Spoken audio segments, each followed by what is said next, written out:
Hola, mis hermanos amados en el Señor. Vamos a seguir hablando de este asunto de la discordancia, la falta de concordancia, falta de coherencia que hay entre los manuscritos alejandrinos categoría uno. Y bueno, es el tercer video ya. La vez pasada estuvimos hablando, bueno, al principio, en el primer video acerca de este tema, estuvimos hablando de dos ejemplos. Luego vimos un ejemplo en el segundo video, en la segunda parte de este tema acerca de 10, 11 versículos del Evangelio de Juan. Hoy vamos a ver entonces las estadísticas globales y lo vamos a ver tanto en el texto griego como las diferencias traducibles al español en las traducciones al español. Así que vamos a ver ambos datos para todo el Nuevo Testamento, para las secciones principales y nos vamos a enfocar en un libro en particular. Los manuscritos antiguos no son los mejores porque no están puestos de acuerdo. Hay un alto grado de discordancia entre sí. Entonces, ¿cómo es que son los mejores si están más cerca de la fuente? ¿Y cómo es que, bueno, aquí tenemos el primer cuadro en el cual les presento la cantidad de Concordia Discourse que existe en los cuatro evangelios. En Mateo hay 250 veces en el texto griego cuando los manuscritos alejandrinos categoría uno están discordando, no están puestos de acuerdo. En Marcos, que es un evangelio más pequeño, hay 270 ocasiones. Y dicho sea de paso, si vieron los videos de los testigos alejandrinos, recientemente publicados, esto solo es en tres manuscritos. Hay tres manuscritos, categoría uno con categoría uno alejandrinos del Evangelio de Marcos. Y en esos tres hay 270 puntos de discordancia. Por favor, ¿cómo vamos a sacar un texto como un alejandrino? Va a haber muchos espacios, muchos puntos en los cuales no se va a saber cuál es el texto. En Lucas hay casi el doble de lo que hay en Mateo, hay 457 puntos. Y en Juan, que es más pequeño que Lucas, en capítulos hay casi 500. En total hay 1463 puntos de discordancia solo en los evangelios.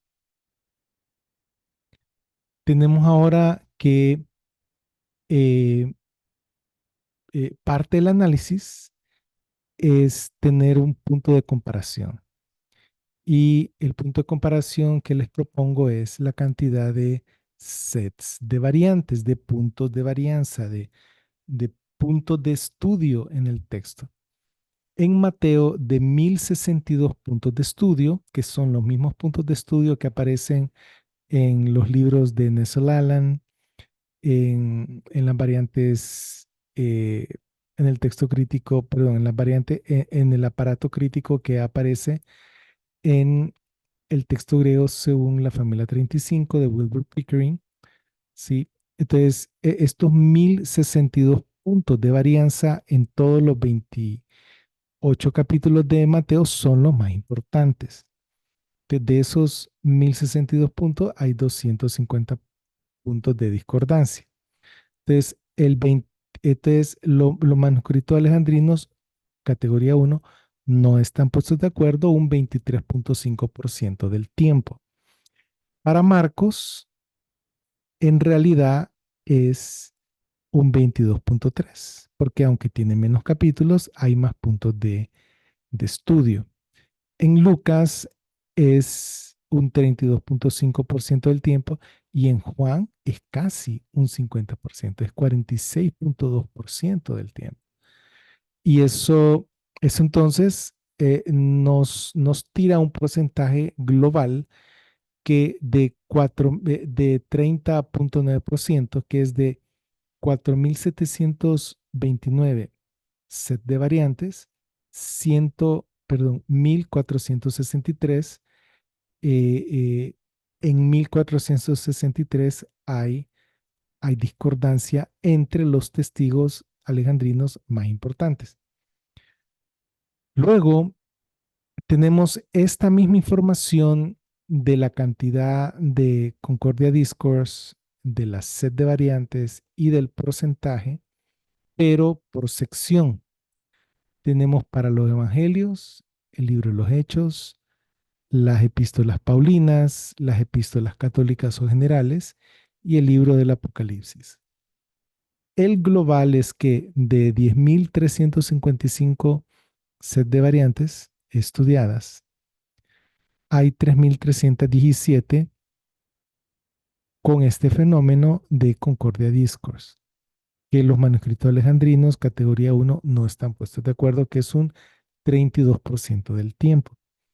Esto ocurre el 30,9% del tiempo en los evangelios, el 27,2% del tiempo en el libro de los Hechos, el 33,6% en las epístolas paulinas, el 46,8% en las epístolas católicas y el 33,5% en Apocalipsis. Aquí en Apocalipsis no está el Vaticano, solo está el Sinaítico y unos pocos papiros. Entonces, no hay tanta oportunidad de discordancia. Si existiera el Vaticano, en Apocalipsis probablemente este número subiría arriba de un poco más de un 40%.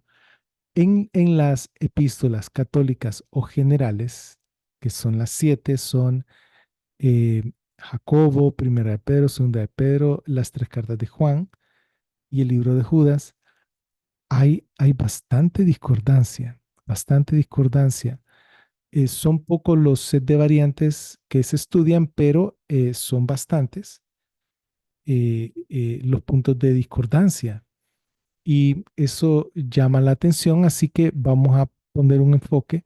Ahora, toda esta información aparece por libro, sección y globalmente por todo el Nuevo Testamento en la segunda edición de mi traducción, La Palabra Preservada. Si ustedes la quieren, no la van a encontrar en ningún lado, pero yo se las puedo enviar. Eh, si ustedes me escriben a Eduardo Flores, ugc@yahoo.com, yo se las envío con mucho gusto. Ahora, en las epístolas católicas, entonces, que son estas 7 epístolas, los libros tienen bastante alto el porcentaje. Incluso miren aquí, Primera de Pedro tiene un 51,9%. Segunda de Pedro tiene más todavía. El 63,5% de las veces no están puestos de acuerdo los testigos alejandrinos. Y a donde más están puestos de acuerdo es en Tercera de Juan, pero ese solo es un capítulo, ¿verdad? No hay mucho texto. Y sin embargo, Judas también solamente es un capítulo y no hay claridad, no están, o sea, no se sabe en sí cuál es el texto alejandrino para Judas. Se tiene que andar escogiendo, entonces resulta ser un mosaico, no sé, no hay ningún, eh, eh, ¿qué tal y si los críticos textuales dicen no?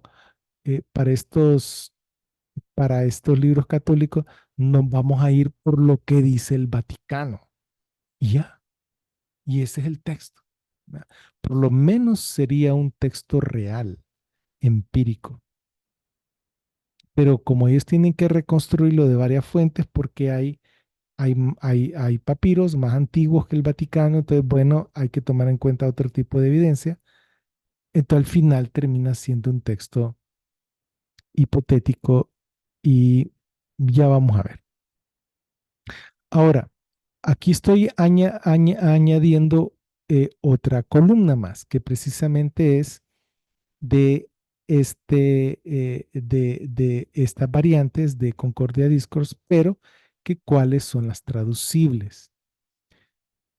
Si ustedes pueden ver, Segunda de Pedro solo tiene 25 de 54, pero Primera de Pedro tiene 52 de 83. Entonces, aunque el porcentaje es un poquito más bajo, vamos a ver estas 52. Y como ya les puse en el video anterior, que el cuadrito rojo es lo que dice Nestle Aland Sociedades Bíblicas Unidas, entonces de esa misma forma lo vamos a apreciar. Y aquí tenemos en Primera de Pedro las Concordia Discourse traducibles.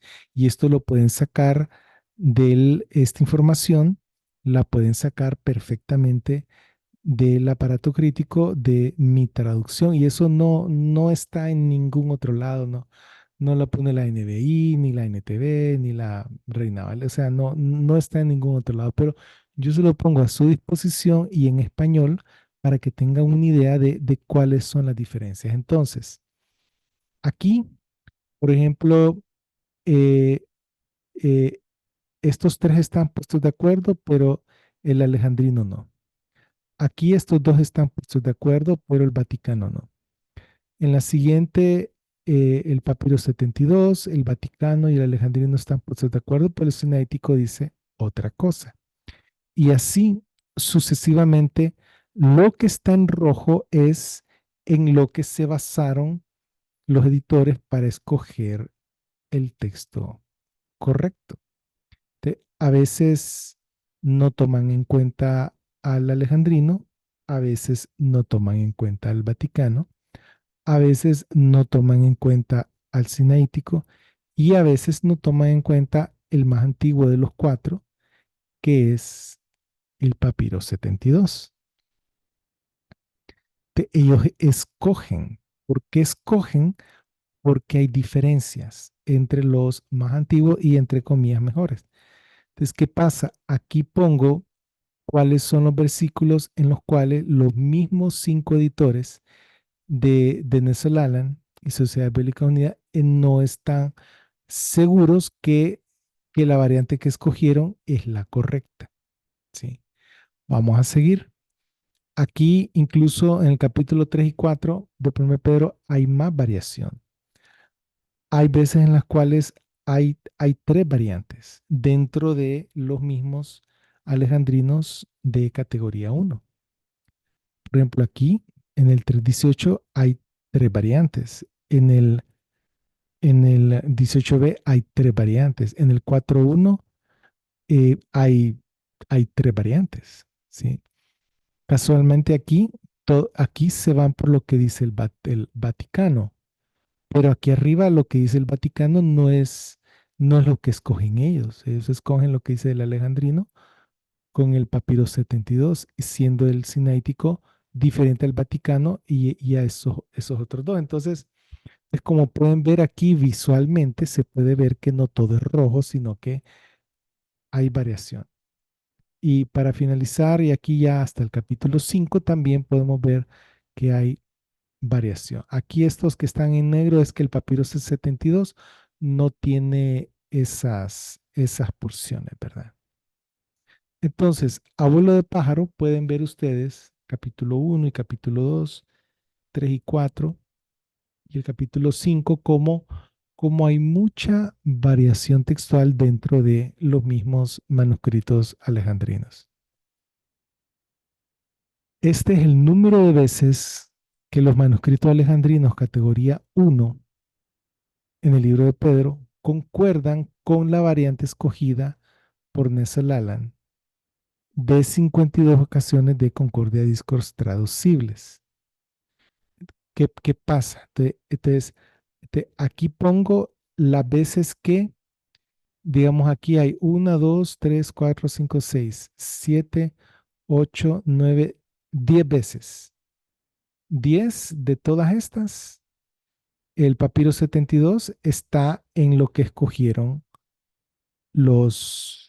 ¿cómo se llama? Los editores. ¿Sí? Entonces, aquí es como una contabilidad de los cuadritos rojos, digamos, aquí, si ustedes ven, hay un montón de veces que no se escoge la variante del sinaítico, ¿verdad? Y aquí hay un montón de veces que sí se escoge la del Vaticano, ¿verdad? Aunque aquí hay considerable cantidad de veces que no se escoge el Vaticano. Ellos no se van solo por uno o por una combinación. Digamos que ellos pueden decir, no, no, lo correcto es lo que dice el Sinaítico del Vaticano. Ah, pero entran en problemas porque aquí el Vaticano dice una cosa, el Sinaítico dice otra, ¿verdad?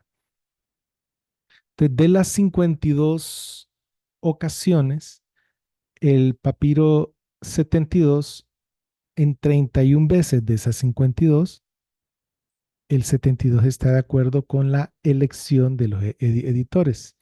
25 veces de esas 52, el Sinaítico está de acuerdo. 41 veces de esas 52, el Vaticano está de acuerdo con la elección de los editores. Por eso les digo que es el preferido, el niño bonito, el Golden Boy. Y el 34 veces de 52 es la escogida perdón, el alejandrino sale que su variante es la escogida por Nestle-Aland. Y hay 8 ocasiones en las cuales, de estas 52 en las cuales los editores no saben, están en duda, no tienen ellos claridad de cuál es el texto. Sí.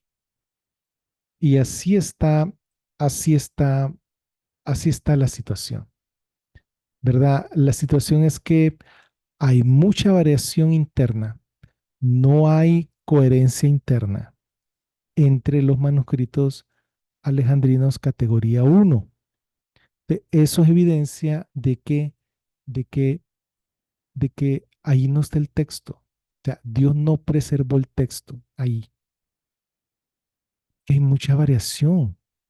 Si Dios preservó el texto en los más antiguos y los más antiguos discuerdan masivamente, pues no se sabe. Entonces Dios no lo preservó. O sea, Él no va a preservar lecturas diferentes, que entonces no sabes cuál es. No sabes cuál es. Entonces, eso nos lleva entonces, a la crítica textual. Como ellos no toman en cuenta a Dios, ni que la Biblia es la palabra inspirada. Estoy hablando de los críticos textuales de altos vuelos, ¿sí? Nestle Aland, Bruce Metzger, toda esa gente, que son los que tomaron las decisiones. Esa gente no toma en cuenta que la Biblia es inspirada por Dios, que no se puede contradecir, que es inefable, que es infalible, que es la única fuente de autoridad. Ellos tienen otras fuentes de autoridad. Eh, entonces lo toman como un libro común y cualquiera.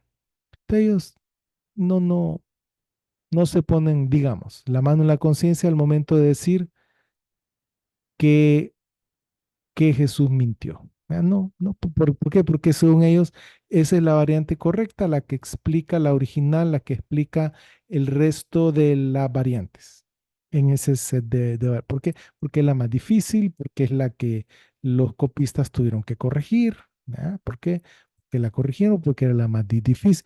Pero todo esto es una mecánica mental, ¿sí? El crítico textual toma el grupo de variantes y escoge de esa cuáles son las correctas. Y alguien puede decir ta, ta, ta, ta, ta, ta, ta, ta, ta, ta, ta, ta. Y otro puede decir, no, este es ta, ta, ta, ta, ta, pero después aquí y ta, ta, ta, ta. Me refiero a algo así parecido al cuadro que les presenté, que cuáles son las variantes correctas. Entonces, los críticos textuales aplican un método subjetivo. Y ese es gran parte del problema, que ese método de la crítica textual, que es el eclecticismo razonado, eh, es subjetivo. Cada quien tiene su opinión. Entonces, claro, ellos cuando están en duda, los cinco del texto este del texto crítico de Nelson Lalang, pues, ¿qué hacen? No, vos escoge la que vos creas que es la correcta y esa es la que va a traducir. Entonces le dan la libertad al traductor que escoja, ¿verdad? Porque ni siquiera ellos, los editores, están seguros. Entonces resulta que es un texto hipotético, no es empírico, no existe en ningún manuscrito y es un texto que este, es producto del razonamiento humano. Y cuando el ser humano mete la mano, ahí las cosas, hay un sesgo. Si a mí me permiten decidir cuál es la palabra de Dios que está sobre mí como autoridad, entonces esa palabra de Dios ya no tiene autoridad sobre mí. ¿Por qué? Porque yo estoy escogiendo cuáles son las palabras. Pero resulta que yo como ser humano, por más que conozca, no solo me voy a equivocar y a veces no voy a saber cuál es lo correcto, voy a estar en duda, sino que también yo me meto en la comunicación entre Dios y el hombre. El crítico textual se mete en medio y él escoge, siendo hombre, no Dios, cuál es la variante correcta. Pero alguien puede decir, no, es que es una ciencia y es un arte. Puede ser un arte, pero ciencia no es. Porque ¿cómo vas a confirmar el resultado? Dos cosas. Vas a tener el mismo, si vos aplicas el método, vas a tener el mismo resultado que otra persona que aplique el mismo método. No, no, no, nunca, porque es subjetivo. Entonces, como no es repetitible, no es ciencia, no es ciencia. Ciencia es que yo aplico un método y tengo un resultado. Alguien más que lo repite, aplica el método y tiene que tener el mismo resultado.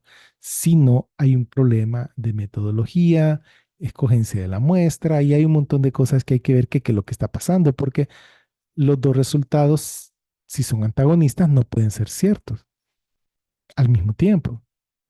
Si yo aplico el mismo método que 10 críticos textuales y los 10 sin saberlo nos ponen en cajitas por separado y los 10 decidimos un texto diferente, entonces eso no es ciencia. Pa. O sea, es arte, puede ser arte, pero ciencia no es. Entonces no es repetitible, ¿sí?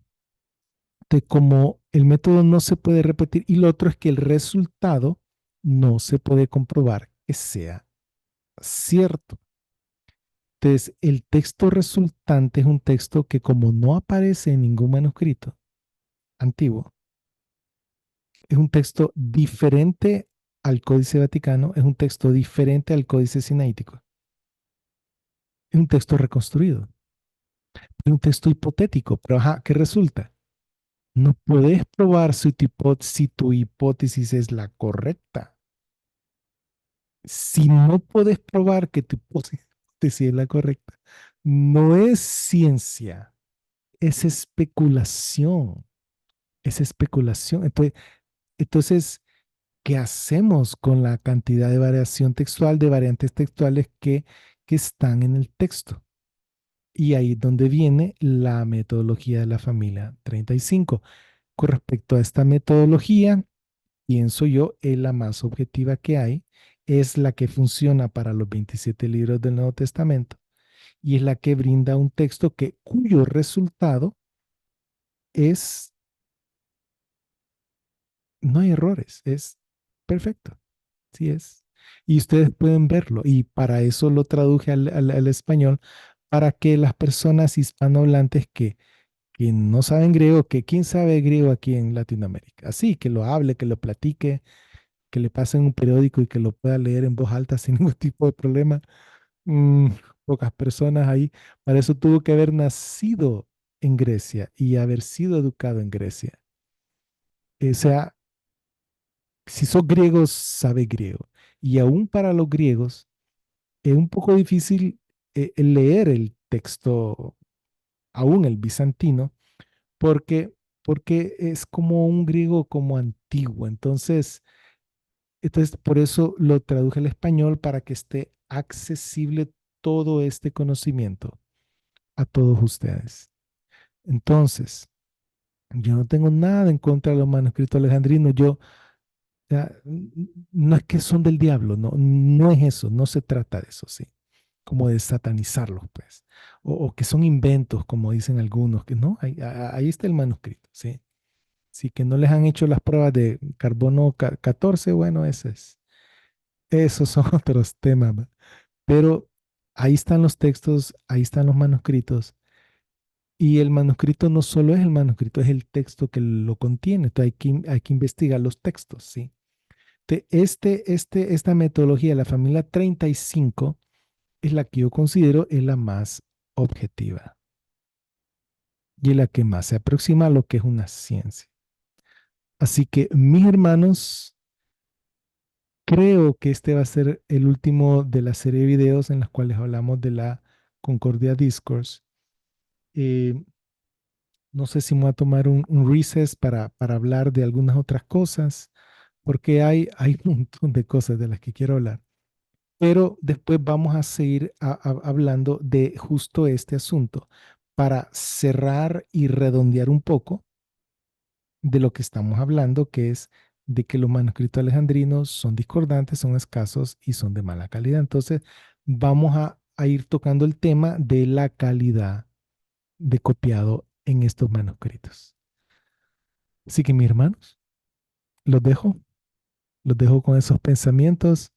Como siempre les he dicho, yo no estoy obligando a nadie, sino que cada quien tome su decisión y ya están informados para que tomen su propia decisión de que entonces, ¿qué? ¿Cuál es el texto? Sí. Yo les propongo que es el texto de la familia, pero ustedes vean las evidencias que les presento. Y bueno, para finalizar, recuerden que Jesús murió en la cruz para limpiarnos de nuestros pecados y para hacernos un reino de sacerdotes, para servir a Dios su Padre, para la honra y gloria del Padre y del Cordero que fue el que derramó su sangre. Y nosotros podemos tener vida eterna al creer en Jesús, al recibirlo como nuestro Señor y Salvador y vivir el resto de nuestra vida una emocionante aventura haciendo buenas obras para la gloria de Dios, no para salvación, sino para la gloria de Dios. Así que, mis hermanos, pasen un bonito día y que el Señor los bendiga.